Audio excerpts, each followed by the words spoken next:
Assalamualaikum warahmatullahi wabarakatuh. Dalam Al-Quran dan Hadits, tidak ada penjelasan yang sangat rinci mengenai makhluk yang menghuni bumi sebelum Nabi Adam. Namun, ada beberapa indikasi dari tafsir ulama dan riwayat yang memberikan gambaran mengenai kemungkinan keberadaan makhluk sebelum Adam.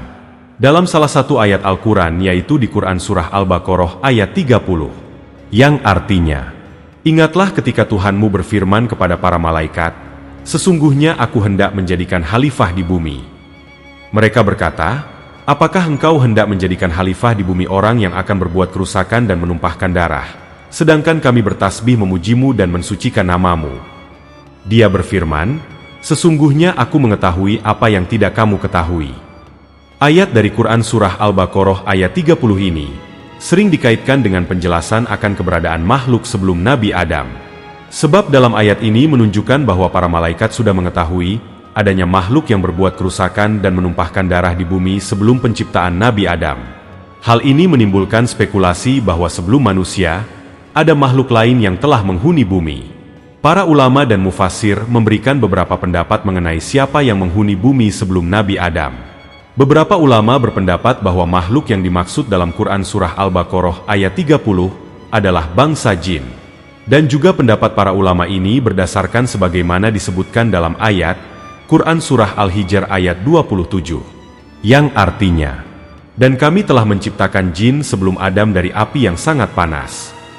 Dan menurut banyak riwayat para ulama, bangsa jin dahulu tinggal di bumi tetapi mereka banyak berbuat kerusakan, sehingga Allah mengutus malaikat untuk memerangi dan menghancurkan mereka. Disebutkan bangsa jin yang menghuni bumi sebelum Nabi Adam adalah 1. Al-Hins dan Al-Bins. Al-Hins dan Al-Bins adalah nama yang disebut dalam beberapa riwayat sebagai makhluk yang menghuni bumi sebelum penciptaan Nabi Adam. Informasi tentang mereka tidak terdapat dalam Al-Quran maupun hadits syahih, tetapi berasal dari tafsir ulama dan kisah-kisah yang berkembang dalam literatur Islam klasik. 1. Asal-usul nama Al-Hins dan Al-Bins. Dalam beberapa tafsir sebagai makhluk yang hidup di bumi sebelum jin dan manusia. Tidak ada penjelasan yang jelas mengenai bentuk atau karakteristik mereka, tetapi mereka sering dikaitkan dengan makhluk pra-Adam yang telah punah. Dalam beberapa sumber, mereka dikaitkan dengan makhluk berbentuk fisik, tetapi bukan manusia dan bukan jin. Kehidupan Al-Hins dan Al-Bins di bumi. Beberapa ulama berpendapat bahwa sebelum jin dan manusia, Allah menciptakan makhluk-makhluk lain sebagai penghuni awal bumi. Al-Hins dan Al-Bins dianggap sebagai bagian dari makhluk-makhluk awal tersebut. Tidak ada keterangan apakah mereka memiliki akal seperti manusia, atau hanya sekadar makhluk biasa seperti hewan. Dihancurkan oleh Allah. Menurut riwayat, mereka mulai berbuat kerusakan di bumi, dan Allah kemudian memusnahkan mereka sepenuhnya. Setelah mereka dihancurkan, Allah menciptakan kaum jin, yang kemudian mengalami nasib serupa sebelum akhirnya manusia diciptakan. Pendapat para ulama tentang Al-Hins dan Al-Bins. Beberapa ulama memberikan pandangan yang berbeda mengenai siapa sebenarnya Al-Hins dan Al-Bins. Mereka adalah makhluk sebelum jin. Ada tafsir yang menyatakan bahwa Allah pertama kali menciptakan Al-Hins dan Al-Bins, tetapi mereka kemudian dihancurkan dan digantikan oleh bangsa jin. Pandangan ini menjadikan mereka sebagai makhluk purba yang lebih tua dari jin.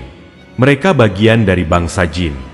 Pendapat lain mengatakan bahwa Al-Hins dan Al-Bins hanyalah subkelompok dari jin yang sudah ada sebelum manusia. Mereka dianggap sebagai jenis jin yang lebih awal dan telah punah. Mereka makhluk seperti binatang atau entitas lain. Ada pendapat bahwa Al-Hins dan Al-Bins bukan jin dan bukan manusia, tetapi lebih mirip makhluk liar seperti hewan. Mereka mungkin adalah bentuk spesies yang pernah hidup di bumi, tetapi tidak memiliki kecerdasan seperti manusia. Sumber riwayat tentang Al-Hins dan Al-Bins. Tidak ada dalil yang sahih dalam Al-Quran atau hadits mengenai keberadaan Al-Hins dan Al-Bins. Informasi ini lebih banyak berasal dari tafsir dan kisah-kisah yang diriwayatkan oleh para ulama klasik. Beberapa di antaranya bersumber dari cerita Israiliyat, kisah-kisah dari tradisi Yahudi yang masuk dalam tafsir Islam. Kesimpulan, Al-Hins dan Al-Bins adalah makhluk yang diyakini hidup sebelum jin dan manusia, tetapi tidak ada informasi jelas mengenai bentuk dan sifat mereka. Mereka disebut-sebut sebagai makhluk yang dihancurkan Allah karena berbuat kerusakan, sebelum akhirnya jin dan manusia diciptakan. Tidak ada dalil dari Al-Quran dan hadits syahih tentang mereka, sehingga pembahasannya hanya sebatas wacana dalam tafsir dan sejarah Islam. Pendapat ulama berbeda-beda mengenai siapa mereka. Ada yang menganggap mereka bagian dari jin, ada yang menganggap mereka makhluk tersendiri, dan ada yang menyebut mereka sebagai makhluk mirip binatang. 2. Banu Al-Jan. Banu Al-Jan adalah makhluk yang disebut dalam beberapa riwayat sebagai penghuni bumi sebelum penciptaan Nabi Adam. Mereka diyakini sebagai bagian dari bangsa jin, tetapi dengan karakteristik dan peradaban yang lebih maju pada masanya. Berikut adalah beberapa penjelasan mengenai asal-usul, kehidupan, dan nasib mereka berdasarkan tafsir dan atsar para ulama. 1. Asal-usul Banu Al-Jan.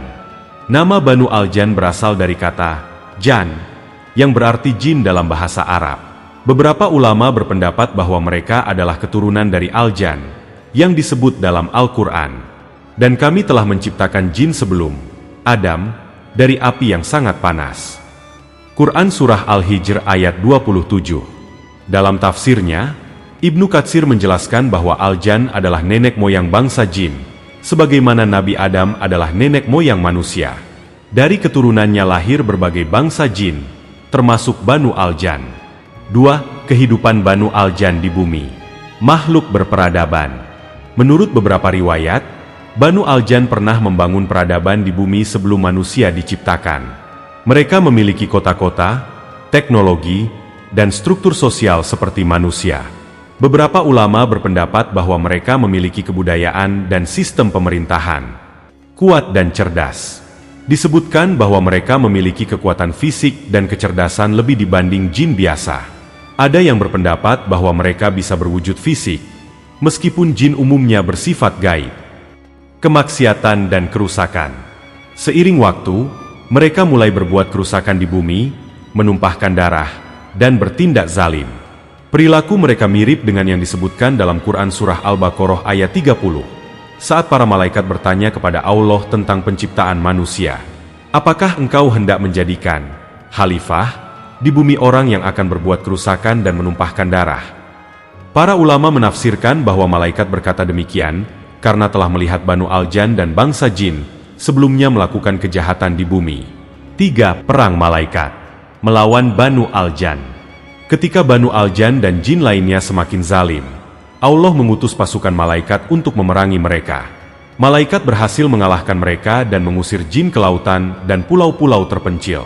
Ada riwayat yang menyebutkan bahwa iblis, sebelum menjadi setan yang terkutuk, adalah salah satu malaikat atau jin yang ikut dalam peperangan ini, sehingga ia diangkat sebagai pemimpin jin sebelum akhirnya membangkang kepada Allah. 4. Hubungan Banu Al-Jan dengan jin saat ini. Sebagian besar ulama menganggap jin yang ada saat ini adalah keturunan dari Banu Al-Jan dan Al-Jan. Jin yang selamat dari perang malaikat melarikan diri ke gua-gua, laut, dan tempat tersembunyi. Sebagaimana jin masih dikenal hidup di tempat-tempat tersebut hingga sekarang. Oleh karena itu, beberapa ulama meyakini bahwa sebagian jin saat ini masih memiliki ilmu dan warisan dari Banu Al-Jan. Kesimpulan, Banu Al-Jan adalah makhluk dari bangsa jin yang hidup sebelum manusia dan memiliki peradaban. Mereka kuat, cerdas, tetapi akhirnya berbuat kerusakan, sehingga Allah mengutus malaikat untuk mengalahkan mereka. Jin saat ini diyakini merupakan keturunan dari mereka, dan mereka masih hidup hingga sekarang tetapi dalam kondisi yang berbeda. Tidak ada dalil Al-Quran atau hadits yang secara eksplisit menyebut mereka, tetapi informasi ini berasal dari tafsir dan atsar ulama seperti Ibnu Katsir dan Mujahid.